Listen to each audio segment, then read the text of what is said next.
சத்தம் கேக்குதா? பக்கத்து வீட்டு பாட்டி இறந்துட்டாங்க. அவங்க நேத்தே இறந்துட்டாங்கடா. இப்ப நிறைய மாலை சமம் கூட்டம். ஆமாண்டா, அவங்க வாழ்ந்தவங்க பெரிய சாவு.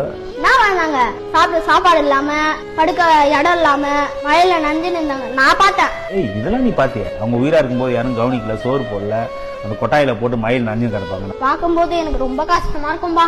அதுக்குனால செய்ய முடியும். அத்தனை புள்ள இருந்து அவனை யாரும் ஒழுங்கா கவனிக்கல. எத்தனை பிள்ளைங்கப்பா உங்களுக்கு? 4 பொண்ணு 2 பையன். 6 பிள்ளைங்க அவங்க இப்படி இருந்தாங்க. பிள்ளைங்களை பத்தி நடா பிரயோஜனம்? கடைசி நேரத்துல அவங்களை யாரையும் கவனிக்கலையே. என்னப்பா நாயம்? உயிரா இருக்கும் போது ஒரு வேளை சோறு போடல, உயிர் போட உடனே பெருமையா மாலை வாங்கி வர்றாங்க. மனுஷனுக்கு இதெல்லாம் தெரியணும். செத்த பிறகு மாலை வாங்கி வந்து என்ன யூஸ்பா? அவங்களுக்கு அஞ்சலி சேர்த்துட்டாங்க. உயிரா இருக்கும்போது சோறு போட்டுருந்தாங்க, அவங்க இன்னும் 10 நாள் வாழ்ந்துருப்பாங்கல்லப்பா. உயிரா இருக்கும்போது யாருமே காணோம். சரிப்பா, அதுக்குன்னா செத்த பிறகு எல்லாம் கூட வந்து எங்க இருந்துதான்பா வருது? தம்பி, நீ கேக்குற கேள்வி எல்லாம் சரிதான். இந்த மாதிரிலாம் சொல்லாதப்பா. பெத்தவங்களோ பாத்துக்கிறான் தான் புள்ள.